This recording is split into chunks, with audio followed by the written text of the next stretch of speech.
As many undoubtedly are aware, the Seventh-day Adventist Church is presently involved in a discussion on the issue of women's ordination to pastoral leadership. Many within the Seventh-day Adventist Church actually believe that there is no connection between the issue of women's ordination and the issue of gay marriage and gay clergy. Well, a recent article in Time magazine begs to differ. I'm reading now from the January 26, 2015 issue of Time magazine. I'm reading from an article that is titled "A Change of Heart," and the subtitle reads, "Inside the Evangelical War Over Gay Marriage." The article is written by Elizabeth Diaz. I'm not much aware of her religious affiliation, but this is a secular magazine, and the article is presented from a secular focus. And so I would like to read a few statements from this article that show that clearly out in the world, people are aware that there is a definite connection between the issue of women's ordination to pastoral leadership and the agenda to have gay marriage and gay clergy. I'm reading now from page 47 of this article in Time magazine. The subtitle is "What is at Stake?" And I quote from this article. "For many evangelicals, the marriage debate isn't really about marriage or families or sex. It is about the Bible itself, and that makes many evangelicals all the more uncompromising. The roots of the conflict are deeply theological." This is a significant statement, particularly because many in the church today are saying that there really is no theological basis for this discussion, that the issue has to do with ecclesiology and not theology. The author of this article clearly sees that this is a theological issue. I continue reading. This is once again, Elizabeth Diaz.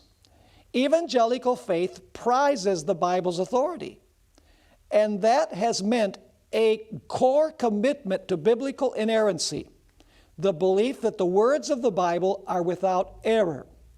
Genesis chapter 1 says God created male and female for one another, and the Apostle Paul calls homosexuality a sin, inerrantists say. And for groups like the Southern Baptist Convention and its 50,000 churches nationwide, that is the biblical trump card." In other words, the issue is Scripture.